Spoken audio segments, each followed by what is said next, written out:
A developing issue that has intensified debate across the United Kingdom, the continued use of hotels, including high-end properties, to house asylum seekers, and the growing public frustration surrounding it. In recent days, claims have circulated suggesting that nearly 400 migrants have taken over a four-star hotel, pushing the country toward what many describe as a boiling point in the immigration debate. But what are the verified facts behind these claims, and what do they reveal about the wider pressures facing the UK's asylum system? According to available information, hundreds of asylum seekers have been accommodated in hotels under government-arranged contracts. This includes some properties classified as four-star hotels, which are being used as temporary housing due to a lack of alternative facilities. It is important to clarify, there is no confirmed evidence that migrants forcibly seized or unlawfully occupied any hotel. Instead, placements are being made through official channels, often with little advance notice to local communities. Despite this, public reaction has been intense. Why hotels are being used? The UK asylum system is currently under significant strain. Several factors have contributed to this situation. A large backlog of asylum applications, delays in processing claims, a shortage of long-term accommodation, rising numbers of arrivals. As a result, hotels, originally intended as a short-term emergency measure, have become a default solution. Government figures show that thousands of asylum seekers are currently housed in hotels across the country at substantial public expense. In communities where hotels have been repurposed, residents have expressed concern over lack of consultation, pressure on local services, transparency over costs, the long-term impact on towns and cities. Public meetings and protests have taken place in several areas, reflecting growing frustration among residents who say they were not informed in advance. For many, the issue is not solely immigration, but process, planning, and accountability. This situation has intensified political debate in Westminster. Opposition figures argue that the government has failed to control borders. Public funds are being mismanaged. Emergency solutions have become permanent. The government, however, maintains that it has a legal obligation to house asylum seekers. Hotels are used only when necessary. Long-term reforms are underway to reduce reliance on temporary accommodation. Still, critics say progress has been slow. A system under pressure. Beyond the headlines, this situation highlights deeper structural issues.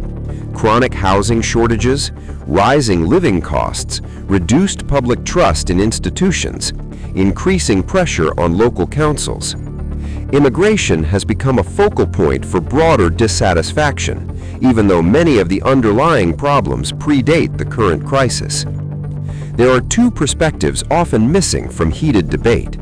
On one side, local residents facing economic pressure, communities struggling with limited resources. On the other, asylum seekers waiting months or years for decisions. Individuals who, under international law, must be housed while their claims are assessed. Both groups are affected by delays and policy uncertainty. One of the most common public questions remains unanswered. How much is this costing?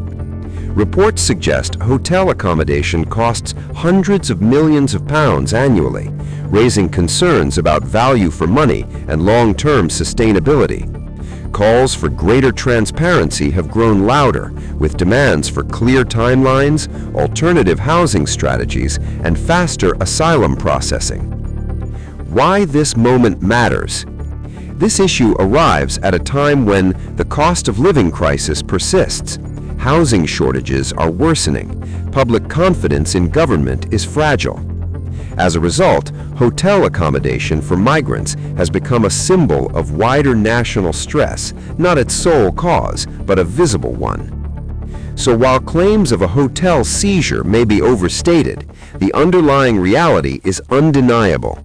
The UK's asylum system is under pressure, public frustration is rising, and temporary solutions are no longer viewed as acceptable by many communities.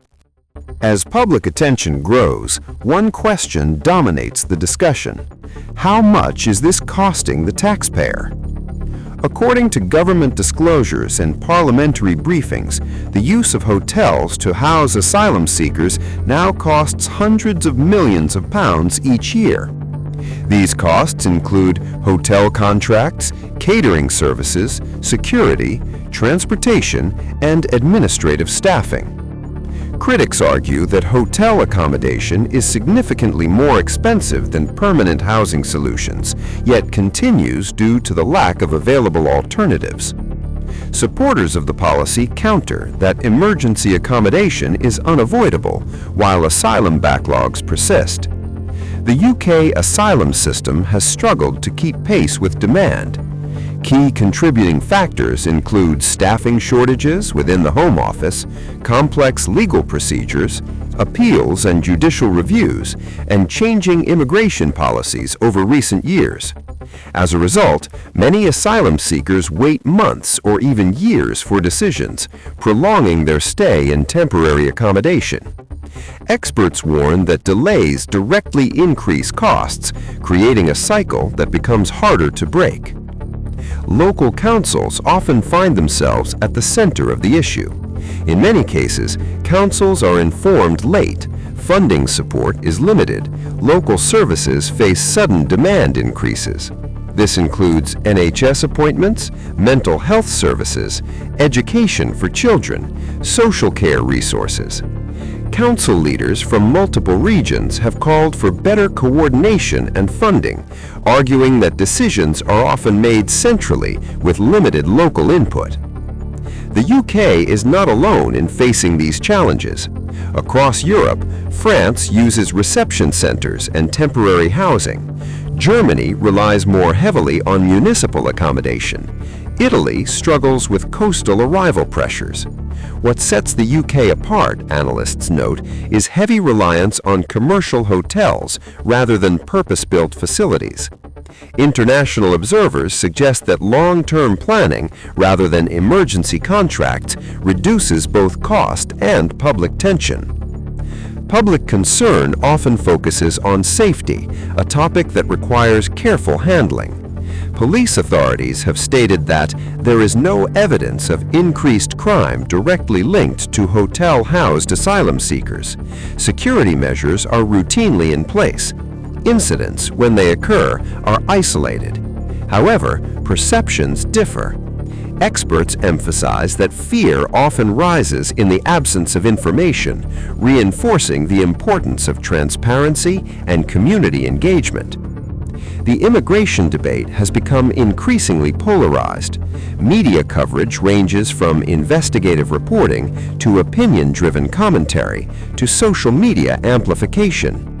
Political figures on all sides use the issue to advance broader narratives, from border control to humanitarian responsibility. Analysts warn that when complex policy debates are reduced to slogans, public trust erodes further. Under international and domestic law, the UK is required to assess asylum claims, provide accommodation during processing, and ensure basic living standards. Failure to do so risks legal challenges, international criticism, and human rights violations. This legal framework limits how quickly the government can change course, even amid rising public pressure. Policy experts suggest several alternatives to hotel use: faster asylum decision-making, purpose-built reception centers, increased use of vacant public housing, and improved regional dispersal strategies. However, all of these options require significant investment, political consensus, and time to implement. Until then, temporary measures continue. Beyond budgets and policies, there are broader social implications. Community leaders warn of increased polarization, spread of misinformation, and reduced social cohesion. At the same time, advocacy groups caution against dehumanization of migrants, collective blame, and hostile rhetoric. Both sides agree on one point: the current system satisfies no one. What the public is asking for. Public opinion surveys show consistent demands: clear communication, timelines for reform, cost transparency, and fairness in housing allocation. Trust, analysts say, depends less on the outcome and more on honesty and competence in decision-making.